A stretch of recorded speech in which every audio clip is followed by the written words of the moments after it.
اعوذ باللہ من الشیطان الرجیم بسم اللہ الرحمن الرحیم ونحمدہ ونصلی علی رسولہ الکریم اما بعد قال رسول اللہ صلی اللہ علیہ وسلم الحج المبرور لیس لہ جزاء الا الجنہ۔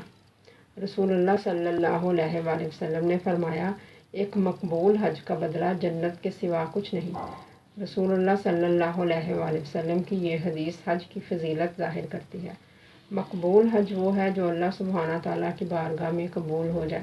اللہ تعالیٰ بندے کی اس عبادت کو پسند کرے، اور یقیناً اللہ تعالیٰ وہ عبادت پسند فرماتے ہیں جو اللہ اور اس کے رسول کے حکم کے مطابق ادا کی گئی ہو، جس میں اخلاص ہو، جو ریاکاری اور دکھلاوے سے پاک ہو، جس میں انسان روحانی اور قلبی طور پر اللہ کے حضور حاضر ہو، جس میں نفس کی طہارت شامل ہو، گناہوں پر شرمندگی اور معافی کی خواہش غالب ہو۔ حج ایک ایسی جامع عبادت ہے جو تمام عبادات کا مجموعہ ہے۔ اس میں دوسری تمام عبادات کا عکس موجود ہوتا ہے۔ سفر حج پر روانہ ہونے والے کو اللہ تعالیٰ کا قرب نصیب ہوتا ہے، وہ اپنا تزکیہ نفس کرتا ہے۔ یہ عظیم عبادت مومن کو روحانی پاکیزگی بخشتی ہے، اسے حب الہی حاصل ہوتی ہے۔ حج کے لیے جب مال خرچ کیا جاتا ہے تو یہ زکوٰۃ سے مشابہ ہے۔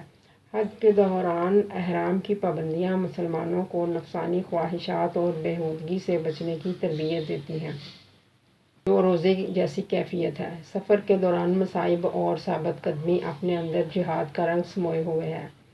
دو انسلی چادریں اوڑھے گھر بار اور تمام عزیر و اقارب کو چھوڑ کر دنیاوی دلچسپیوں کو نظر انداز کر کے اللہ تعالیٰ کے گھر کی طرف روانہ ہونا سفر آخرت کا ادنیٰ سا نمونہ ہے۔ حاجی جب میدان عرفات میں حاضر ہوتا ہے تو اسے رسول اللہ صلی اللہ علیہ وآلہ وسلم کا آخری خطبہ یاد آتا ہے۔ قربانی کرتا ہے تو اسے سیدنا ابراہیم علیہ السلام کی حکم الہی کی اطاعت یاد آتی ہے۔ صفا مروہ کی سعی دین حق کی سربلندی کا جذبہ ابھارتی ہے۔ حاجی دعائیں کرتا ہے اور اللہ کے حضور اس کی دعائیں قبول ہوتی ہیں۔ فرمان نبوی صلی اللہ علیہ وآلہ وسلم ہے، حج اور عمرہ کرنے والے اللہ کے مہمان ہوتے ہیں۔ وہ اپنے خدا سے جو دعا کرتے ہیں وہ قبول کرتا ہے، اور اگر وہ اس کی مغفرت چاہیں تو وہ ان کی مغفرت فرمائے گا۔ یہ حج کا بہت بڑا فائدہ ہے جو نبی آخر الزمان محمد مصطفیٰ صلی اللہ علیہ وآلہ وسلم نے بیان فرمایا ہے۔